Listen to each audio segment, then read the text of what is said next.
Hi, my name is Andy Baker. I'm a geography lecturer at IUPUI. What I'm going to do is I'm going to take us and provide a snapshot of what to predict for the 2012 presidential election. I'm going to do so using a lot of topics that would be discussed in a human geography course. We'll begin by looking at the map from 2008. So the red states equal Republican, blue states equal Democrat. One of the things you note from 2008 was first off the Pacific Coast, which pretty much always votes Democratic, and we see that definitely play out in 2008. Also around the Great Lakes. The Great Lakes states are also pretty much Democratic strongholds. Same with New England. Places in which we can predict Republicans to win, just like in 08, much like 04 and all elections prior, are the American Southeast and much of the rural parts of the United States, like the Great Plains. And so we can go ahead and look at Indiana. We see us being a blue state. This is actually quite rare. So rare, if we go to the 1992 presidential election, we can actually see Indiana was surrounded by nothing but blue. And so Indiana is a long Republican stronghold. But in 2008, it wasn't. We'll come back to Indiana and talk about Indiana towards the end.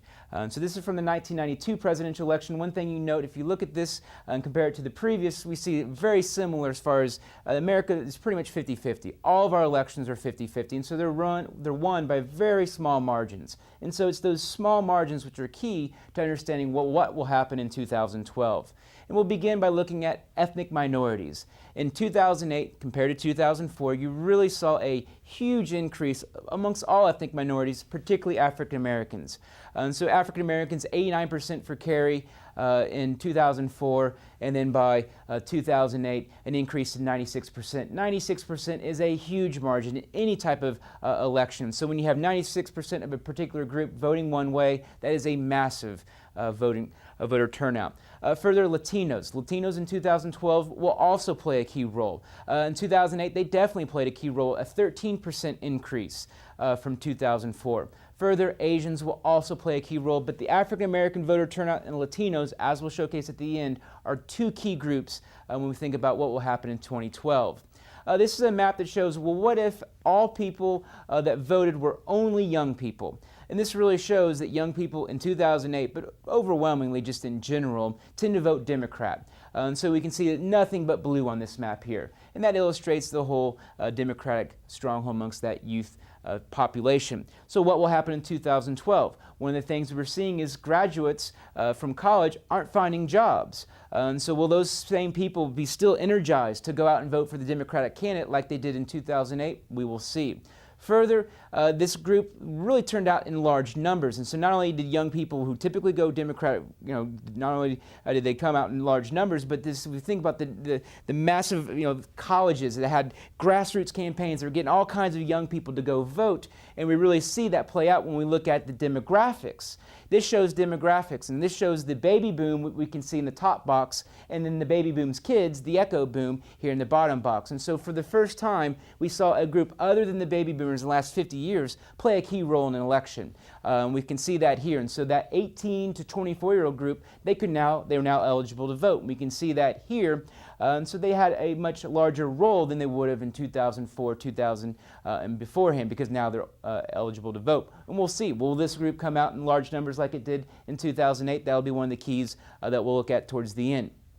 Also looking at cities versus rural places. And so it's pretty much a lock, a guarantee that urban areas, cities, large counties with large populations are going to go Democrats. Pretty much predictable. Rural places are probably going to go Republican. And so once again, these elections are won by the margins. And so suburban areas, what will they go? Which direction will they go? Will they go more Democrat? Will they go more Republican? As we can see in 2008, it was a toss-up already. And so that's one of the things is we can go ahead and predict places that are going to vote a certain way. Like I talked about before, in Pacific West Coast, going to vote a certain way.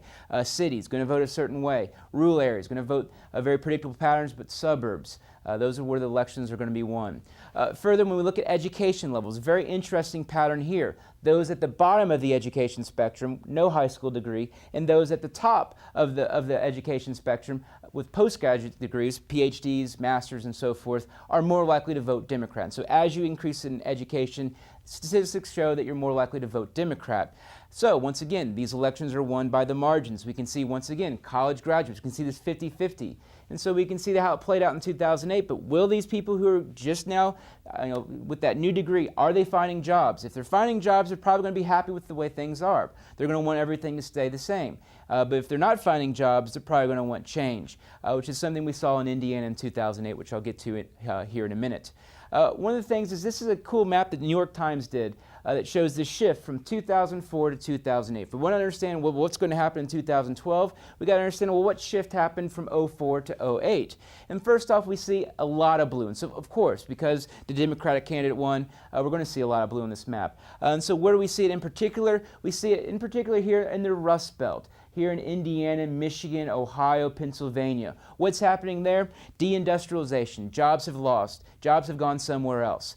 And so these are a lot of people that said, you know what, the last 10 years prior to 08, things have not been too good here, been quite depressed. And so one of the things is they're wanting something different. They want more just to vote for change. And you also see in the American Southeast, you can actually see the influence of the African American population. Look at the lowland South. The lowland South, the coastal part of the American South, has a large African American population. Whether it's rural areas or urban areas, you see that play out. And so you can actually see these shifts and then see the various things I've talked about in the previous graphs and charts play out here on this map. We'll come back and we'll talk about the key swing states. And so these are the states that in 08 caused the shift to change, caused the shift from Republican to Democrat. And so these are the key states that played a key role. And of course, Indiana, we see us. We never matter in an election, but in this case, we actually did. We're going to come back and talk about all these states because most of them are in play again and are the swing states we see this year as well. And so we see the same thing playing out here in 2008. We'll see in 2012 for sure. And so going back to the 2004 to 2008 shift map, one of the things I really like is I like anomalies. Things, when the whole country was going blue, why did certain areas go red? First off, we got the home state effect, Alaska and Arizona. Alaska, Sarah Palin's home state. John McCain, the Republican candidate, was from Arizona. And so you can see why on this map they're going to be red. But more importantly, I like to focus in on these areas right here, what we call the upland South. So if you go from West Virginia, eastern Kentucky, one of the things you'll find there is coal is a dominant industry. It is overwhelmingly the #1 industry. There's pretty much nothing else there. So one of the things is the Democratic candidate was perceived to be against coal, was perceived to be against other alternative energy sources besides coal. And so for them, they were saying, hey, if this person is going to take away our coal, that'll take away our everything. And so they were very jazzed up to vote Republican. Tennessee and Arkansas, what we see there is the erosion of the Bill Clinton and Al Gore effect. So essentially Tennessee and Arkansas are behaving like their neighbors. They're behaving like their other American South neighbors. And so one of the things is that's just because the 1990s people voted Democrat in these states because someone was from there that was a Democratic candidate, Al Gore and Bill Clinton. Louisiana, what's interesting there is Louisiana, that's due to Hurricane Katrina. And so a mass migration caused a large African American population to leave this area, go to Texas, Mississippi, even Indiana for migration. And so essentially you removed a strong Democratic base from this area, which then caused it to become red or become more Republican in this instance here. Now let's focus in on Indiana. Indiana had an interesting 2008, but that was more just because we were voting not so much for the candidate, we were just voting for something different. We wanted change. And so if you look at 2004, you can see the 4 blue counties are urban counties, or in the case of Monroe County, a very, very young population with all those Bloomington College students. When we look at 2008, those same counties came out and voted blue, voted Democrat again. But then you see these other counties pop up. First off, you got those counties up by the lake. That's the hometown effect, largely due to Barack Obama being from the Chicago area. And so that area is much more connected to Chicago than is Indianapolis. And so that explains the other blue counties up there by the lake. But if you look at these other places, places like Muncie, Anderson, Lafayette, Terre Haute, Evansville, these are areas that have had massive deindustrialization. They've had massive job loss, and so jobs have gone somewhere else. You look at Anderson, and Anderson, Indiana, in the 1990s had 3 high schools. Now they only have 1. Why? Because jobs have gone somewhere else. People have migrated somewhere else. And so one of the things is people here in this economically depressed area, they weren't so much voting for the candidate. They weren't all jazzed up to vote Barack Obama. They're more just wanting to vote change, something different, because the last 10 years they've watched their city just deteriorate and go just kind of go under, essentially. So one of the things we can kind of see, what can I predict for 2012? It's going to look a whole lot like what we see in the 2004 map. And so essentially 2012 is going to look a lot like 2004. In other words, 2008 was rather an anomaly. Indiana is always going to be a Republican state. It always has been, and it will continue to be so for the next foreseeable future, and definitely in the 2012 election. So we go back to those key states, those states in which it could go either way, and it did in 2008. We can go ahead and we can eliminate Indiana and New Mexico. Why? Indiana is definitely going to go Republican. New Mexico is definitely going to go Democrat. And so the key swing states, you can add in New Hampshire, but if you think about New Hampshire, Nevada, and Iowa, they really don't have a large role in electoral college. They're real small states. And so as far as where this election is going to be won, it could be Colorado, but Colorado is probably going to go Democrat. Why? It's 3 things I mentioned beforehand. It's increasingly becoming a younger population. It's a rather highly educated population, and it's also increasing Latino. And so all those key reasons make it probably more likely to go Democrat. We look at North Carolina. North Carolina is actually, it's a swing state for the first time, or it's not normally a swing state. So key to understanding what's going on there is it's not really like the other southern states in the sense it's had a large Latino in-migration. It's a little bit different than South Carolina and Tennessee, let's say.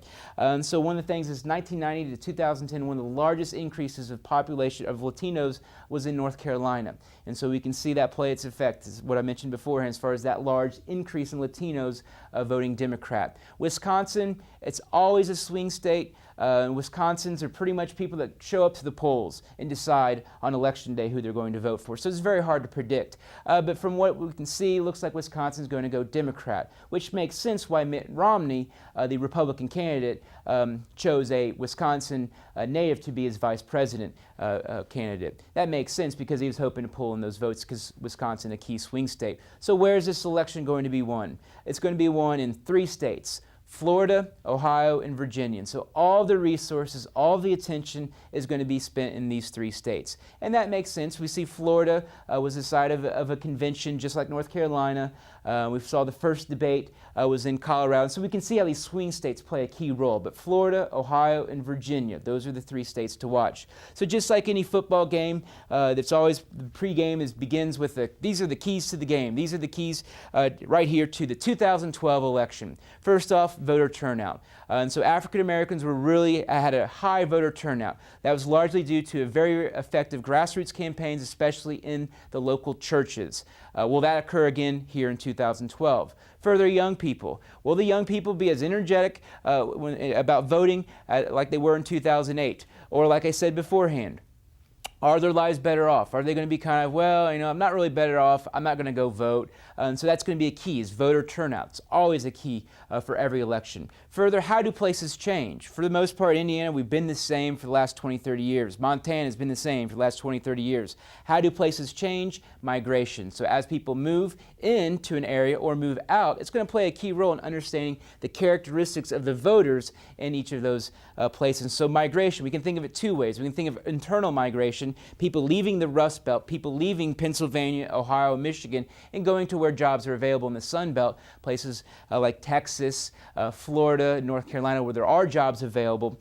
Will we see those states that are changing play a key role? Also Latinos. Keep in mind Latinos are continue to be the number 1 in-migrant into the United States from international perspective. And so how will they play a role? Will they have high voter turnouts as well? But if we can go ahead and focus in on specific geographic areas, we can say that this election will be won in the key swing states I mentioned beforehand, Florida, Ohio, and Virginia, in their suburban areas. So once again, cities, predictable. Rural areas, very very predictable. As far as suburban areas, that's where it's 50-50. And so you can say suburban Tampa Bay, suburban Washington, D.C., suburban Columbus, Ohio, suburban Cleveland and Cincinnati. That's where this election will be won. Once again, it's going to be a very, very close election. So do your duty and get out and vote.